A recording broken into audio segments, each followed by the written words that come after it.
Всем привет! Мы находимся на тестовом сервере. В этом ролике разберем героя нового ледяного взрыва, Эрнеста, Рыбак.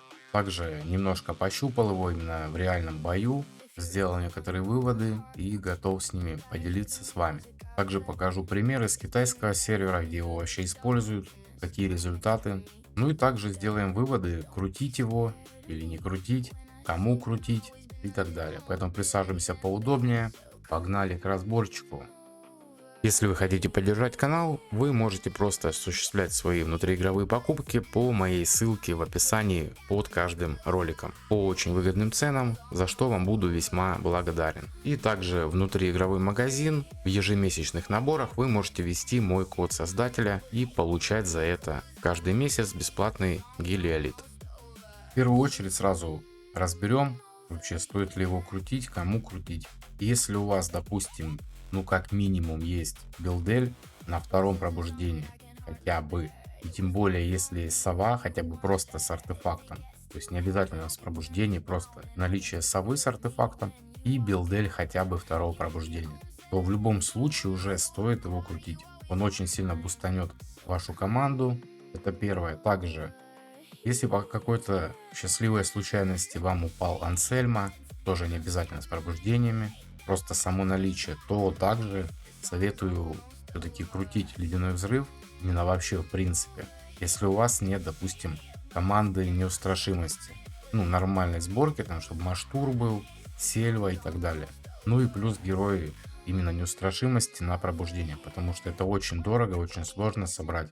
И если у вас есть база, ну типа Ансельма, к примеру, да, он очень мощный саппорт в этом плане, то, конечно, тоже советовал бы начать собирать именно ледяной взрыв. Если посмотреть шорты мои, я выкладывал с китайских серверов, именно межсерверные лиги, то игроки, у которых есть Ансельма и кто именно играет через ледяной взрыв, они топ-3 занимают именно межсервер. То есть первые места там, да, берут именно заряженные пачки неустрашимых, но дальше уже идет именно ледяной взрыв. То есть не аура, нет, идет ледяной взрыв.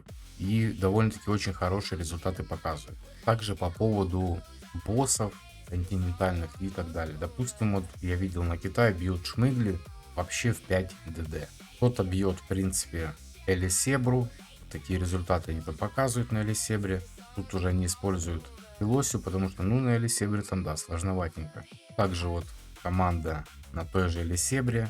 Эрнеста без пробуждения, Сова вторая, Белка третья. То есть, ну, для такого состава тот 7 это довольно-таки неплохо, учитывая, что босс сложный. Ну и также вот, пожалуйста, результат. Тут все пятые, кроме самого Эрнеста, и почти вот 1,5 миллиарда команда наносит. Это на первой неделе континенталок, то есть там не вкачана как-то жесткая связь стихий, и уже вот такие результаты. Понятное дело, у кого там сова не пятая, то урон будет поменьше, но все равно все, что за миллиард, это уже ну, очень много. И данная команда это может наносить. Также попробовал тоже побить, я в тайминге еще не вникал, просто пару тестовых боев. Тут вообще все пятые, да, не спорю, но если помучиться с расстановкой, тоже можно снять, в принципе, потом пробуждение и посмотреть урон. Пока что еще именно в босса не вникал, потому что мы сейчас разбор делаем именно героя, а не босса шмыгли, но тем не менее. Под конец у меня, да, там они умерли, но нужно будет подбирать еще тайминги. Вот, но все равно почти 1,5 миллиарда, точнее даже больше, и потенциал там выше, потому что я стихи я тут особо не прокачивал, пока что ждем. Вот, но тем не менее, как бы вообще круто, удивил меня этот персонаж. Ну давайте рассмотрим, что он вообще делает. Девать его в любом случае нужно будет сет на щиты и, соответственно, мифик тоже на щиты. Ну и сфера тоже отлично заходит. Щиты у него довольно-таки мощные. И в чем вообще прикол персонажа? Сразу скажу, что пробуждение именно на выживаемость вообще никак не влияет. То есть просто нулевый он уже будет именно давать такой вот буст именно к выживаемости, ну и плюс к урону. Первое, что он делает, это увеличивает максимальное количество зарядов ледяного кристалла для всех союзников ледяного взрыва на 2. Ну и также каждые 5 секунд он получает один заряд ледяного кристалла. То есть мало того, что у нас увеличен лимит, то нам это еще дает попутно. Допустим, артефакт славы. У нее тут нет какого-либо капа, то есть по факту он апает ее артефакт, и соответственно сопротивление урону у нас выше. В совокупности на 10% будет больше, потому что 2 дополнительных кристалла, точнее, извиняюсь, на 10% будет урон больше, чем он мог быть раньше. И на 6% будет меньше получаемый урон, чем это было ранее. То есть уже он апает сову, в принципе, именно ее артефакт. Это первое, что касается именно урона и выживаемости. Боевой навык, ну тут в принципе просто он проводит атаки и наносит урон. Дамажит он немного, но как в принципе любой герой ледяного взрыва просто тратит кристаллы и фигачит боевым, пока они не закончатся. А вот ультимейт уже поинтереснее. В начале боя он выбирает вражеского юнита с самой высокой атакой и не меняет цель до его смерти. Также, когда Эрнест ультует, то он восстанавливает всем союзникам 2 заряда ледяного кристалла и также наносит урон 900% атаки. Этот урон увеличивается за каждый имеющийся у героя ледяной кристалл на 10%. И в чем еще вся фишка, это то, что он навсегда похищает у врага 2% атаки после нанесения урона именно. Атакает он себе атаку вплоть до 30% от своего максимума. Но именно на минус атаку у нас получается лимит 10%. То есть себе он увеличивает на 30%, но украсть может не больше 10%. Все равно неплохо, то есть уже по факту это еще идет снижение урона. Минимум на 10%. Тоже неплохо. Ну и далее накидывает щит 25% максимума здоровья. Это очень неплохой щит и дает всем нашим союзникам из ледяного взрыва баф ледяное цветение. Что он дает? За каждый заряд ледяного кристалла носитель будет получать 6% к атаке на 10 секунд. Также за каждый заряд ледяного кристалла прочность щита повышается на 15%. И длительность вот этого бафа на 1 секунду. То есть по факту там очень прочные щиты, прям очень прочные, потому что почти соло он держит пачку на боссе таком довольно-таки сложном и противном. И плюс вот это ледяное цветение будет довольно-таки долго висеть почти весь цикл. Так что ну ульта прям вообще бомбезная. То есть по факту что он делает? Он дает щиты, бафает нам урон, снижает урон в принципе у врага, также бафает еще и сову, именно ее артефакт, что опять дает выживаемость и урон. То есть уже в принципе у кого ледяной взрыв есть какая-то база, уже думаю понимаете, что кто бы вам там что ни говорил, кто бы вас не отговаривал, этого героя в любом случае нужно крутить. Он очень крутой и он очень сильно бустанет вас. Также при получении эксклюзивного таланта Эрнест тоже будет получать от своей атаки, получается не 30% как было, а 50%. И враг будет терять уже не 10%, а 15%. Что еще сильнее делает в принципе выживаемость и урон. Ну и по пробуждениям, как я уже сказал, что ну в принципе его пробуждение на выживаемость на вот эту ну никак не влияет. Как видите, там и китаец в принципе набил очень неплохо с нулевым Эрнеста. Там на второй неделе он уже конечно побольше выдал, но я не знаю где он взял, короче, еще. Скорее всего он баннер конструктор крутил, у него там уже второй Эрнест, он походу понял, что герой того стоит. Ну и по пробуждениям.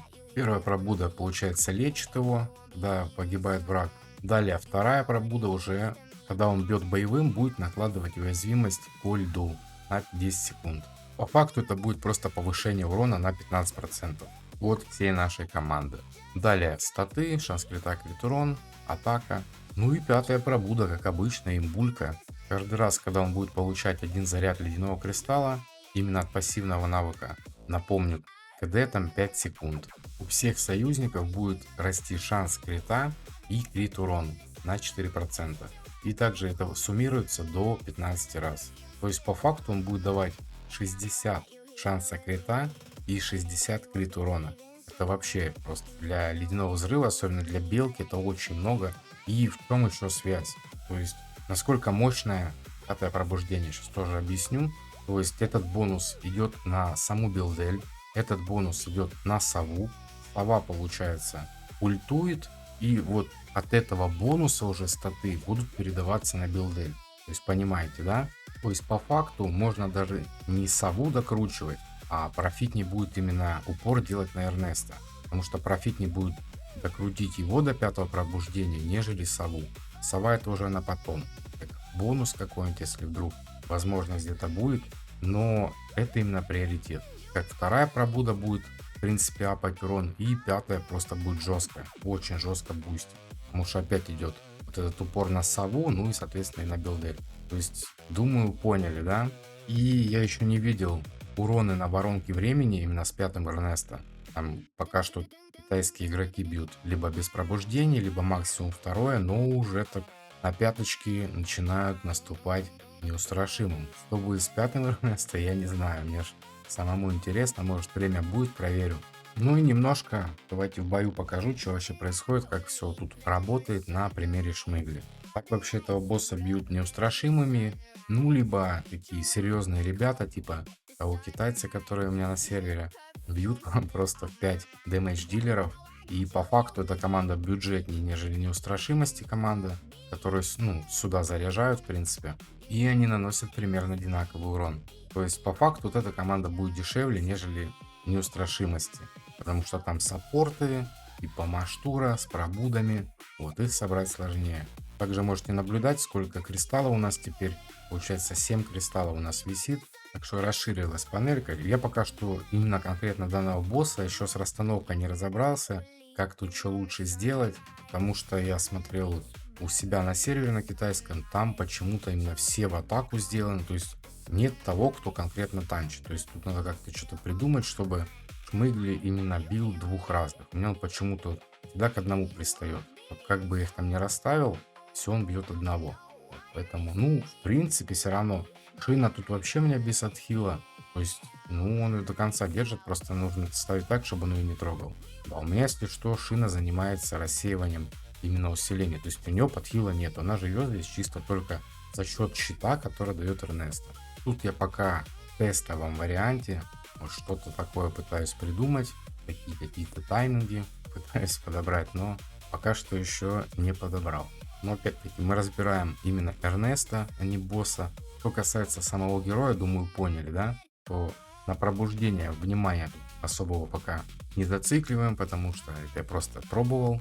Так же, как я уже зачитал пробуждение, вы сделали вывод, что на выживаемость они никак вообще не влияют. То есть, если, как я уже показывал, тут Эрнеста без пробуждений, и, соответственно, скорее всего, доживают они у него до конца. Ну, либо прям вообще под самый-самый конец там отваливаются, и то, что я сомневаюсь, что-то он там придумал, и, скорее всего, нормально они там стоят. Но все герои сделаны в атаку. Никого нет в защиту, либо в хп, все в атаку. Вот поэтому как-то вот так. Ну и также урон этот был им набит, соответственно, с нулевым Эрнеста. Что там будет с пятым, я вообще боюсь представить, сколько там налупят они. Здесь какая-то, скорее всего, будет, наверное, миллиарда по 2. На этом, в принципе, все. Думаю, вы выводы сделали. Тут уже, как я уже изначально в начале видео сказал, из своих возможностей уже как бы принимайте решение, что у вас там имеется. Либо у вас есть саппорт, которого сложно достать, и уже вокруг него можно строить пачку. Либо у вас уже, в принципе, есть там ледяной взрыв заряженный, да, и можно что-то дополнять и, соответственно, уже что-то как-то там думать. Также, скорее всего, на воронке не будут и с Филосией стоять. Ну, конечно, похуже, но все равно надежда какая-то есть. Плюс связь стихий у нас всегда меняется. Думаю, что-нибудь придумаем. Также, допустим, в 8 сезоне у нас связь стихии идет лед и яд. То есть, ну, можно вообще риту какой-нибудь воткнуть. Тут уже зависит от того, что у вас можно поставить в яд. Это если касательно воронки. А так, ну, всегда можно что-нибудь придумать. На этом, в принципе, все. У кого какие вопросы остались, пишите в комментариях, что вы думаете вообще по поводу этого героя. Будете ли вы его крутить уже вот прям скоро-скоро баннер. Всем спасибо за просмотр. До скорых встреч. Кто не подписан, подписываемся на канал. Также еще вступаем в Discord и в Telegram канал. Все ссылочки в описании. До скорых встреч. Всем пока.